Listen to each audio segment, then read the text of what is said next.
en casi todas las regiones del mundo. La más fina posiblemente sea la china, y la italiana y la francesa. No recuerdo ahorita los nombres de las regiones específicas, pero sí sé que esas son las más finas. Hoy en día conocemos que todos los productos que existen en el mundo son fusilados o copiados o traídos de la China y en muy alto porcentaje de muy mala calidad. Hace unos años, y todavía, yo no sé quién comió chicle y lo botó ahí. Madres.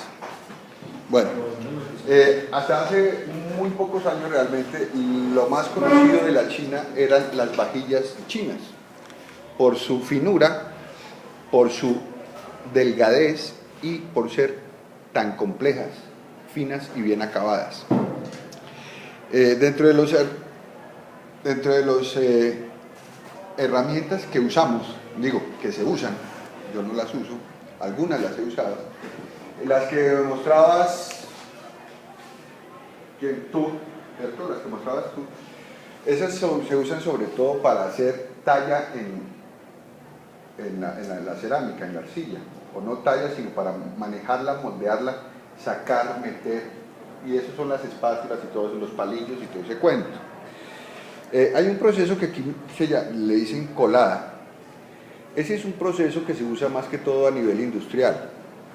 Ese es un proceso donde la arcilla pierde su bello nombre y al serle adicionado agua en mayor cantidad y otro cierto tipo de químicos se convierte en lo que se denomina barbutina. Ese proceso que es casi que 100% fue hecho para la industria, eso lo copiaron, lo pasaron algunas personas a la parte artesanal para darles mayor eficiencia en su trabajo, así como el proceso que ustedes mostraron donde había un poco de vasijas, acá hay una cosa a presión, ¿cierto? El proceso de presión. Pero la barbutina se utiliza, y se hace una sola pieza, o varias piezas, y se hace el molde en yeso. Ese molde de yeso no puede ser hecho en cualquier tipo de yeso. En Colombia se utiliza específicamente un molde de yeso que se llama yeso ultrafino La Roca. ¿Por qué debe ser ultrafino? Porque los acabados deben ser casi que perfectos.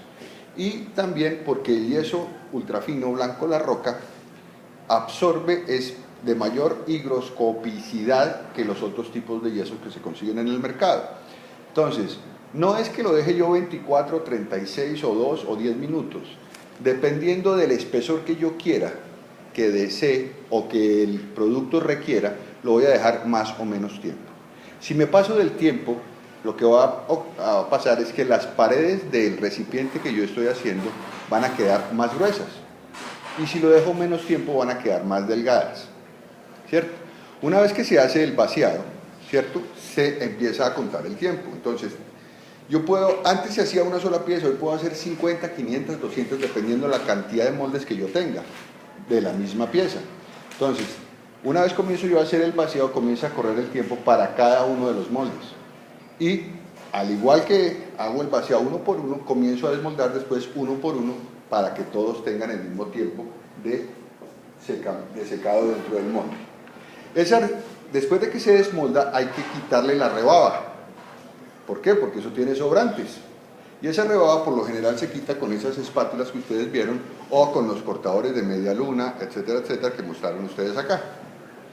Ahora, cuando yo estoy trabajando a nivel escultural con la arcilla, una de las herramientas más importantes, o quizá la más importante, es un trapo. Y ese trapo por lo general es del mismo material que son hechos los limpiones de las casas de nosotros, o los limpiones con los que se hace una cena romántica y se hace un lomo al trapo en la chimenea. Esos limpiones o trapos deben permanecer con cierto grado de humedad. ¿Por qué? Porque por lo general el artista no hace una escultura en 10 minutos, sino que la hace en el transcurso de 1, 2, 3, a veces hasta 5 o 10 semanas, y cada vez que termina su proceso debe cubrir lo que se está trabajando para que no pierda la humedad, se seque, se cuartíe y se pierda lo que se está haciendo.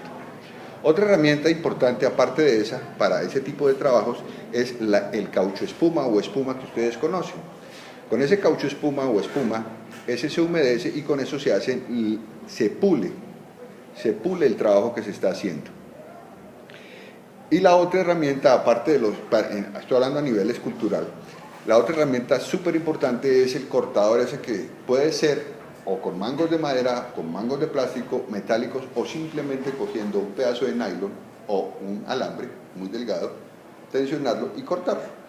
Esas son las herramientas más importantes, aparte de las espátulas, que hay unas específicas como las que ustedes vieron ahí, pero perfectamente se puede utilizar cualquier cuchillo de la casa, cualquier untador de mantequilla, cualquier palillo, moldadientes, lo que ustedes encuentren a mano para poder ejecutar el trabajo. Y por lo general, cada artesano, cada escultor tiene sus herramientas y en muchos casos hechas y diseñadas por ellos mismos. Que se consiguen en el mercado, todos esos que ustedes vieron, los palillos, los no sé qué, de guaya, todo eso se consigue. Bueno, ese proceso de la barbutina es el que ustedes van a conocer si algún día tienen el honor de visitar, por ejemplo, Corona, eso queda yendo por Madrid, Cundinamarca. Si ustedes pasan, ¿sí es Madrid? Bueno, yendo para Faca. Yendo para Faca tienen donde hacen todo lo que es los baños y todo lo que es los baños y cocinas, lo hacen ahí. Van a ver cómo se trabaja la barbutina a nivel industrial y cómo se procesa después, se hace el acabado para porcelanizar esa cerámica después de que pasa por el horno y se hace. Ahora, a nivel industrial hay otro proceso que es los procesos de acabado. Uno es el de porcelanizar, el otro es el de hornear, que todo tiene que pasar por un horno y simplemente se hornea y queda tal pascual como se hizo.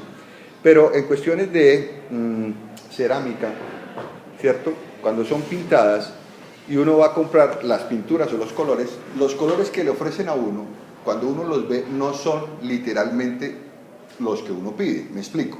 Si yo voy a pintar una cerámica con hojas verdes y flores amarillas, lo que me venden a mí, yo lo veo y no es ni verde ni amarillo. ¿Qué es lo que pasa? Que cuando se aplica esa pintura y se mete dentro del horno, hay una reacción química que hace que el color aparezca. Esos son unos acabados muy importantes porque en el resto de materiales uno compra el color de acuerdo a lo que está viendo. En esto no ve, sino ve ya es el acabado. Hay otras herramientas importantes que ya no se utilizan tanto para esculturas, sino para hacer otras piezas únicas, que son las tornetas que vieron ahí, que sí, en un comienzo eran de pedal, no de pedal, eso es otra cosa. De pedal, inclusive antes eran solamente a mano, uno iba girándola con la mano, después se le colocó motor, y hoy en día casi que, digamos que los artesanos viejos, entre comillas, utilizan los de pedal. ¿Por qué? Porque les da miedo utilizar el eléctrico, porque dice que va muy rápido, cuando hoy en día todo eso va con una resistencia que va graduando la velocidad y la fuerza que tiene la torneta. Esas tornetas, aparte de eso, hay que estarles aplicando agua para poder trabajar ese tipo de arcilla. Ahora, con respecto a la cerámica, a la porcelana y a la misma cerámica, es la misma arcilla que ustedes consiguen en cualquier parte, sino que le van aplicando otro tipo de materiales y de químicos, caolines, etcétera, para hacerla más blanca, para hacerla más plástica, para hacerla más rígida. Y es como se ha llegado hoy en día a que muchas de las partes, inclusive muchos motores de la Fórmula 1, de ciertos tipos de cohetes y de máquinas, vienen todos hechos en cerámica, por su resistencia, por su dureza y por su eficiencia en el sistema de la combustión de un motor a gasolina o de cualquier tipo de combustible. ¿Qué otra cosa les cuento? No más. Si me acuerdo de algo, después les contaré. Listo, miren, les cuento, el 1 de octubre es el parcial.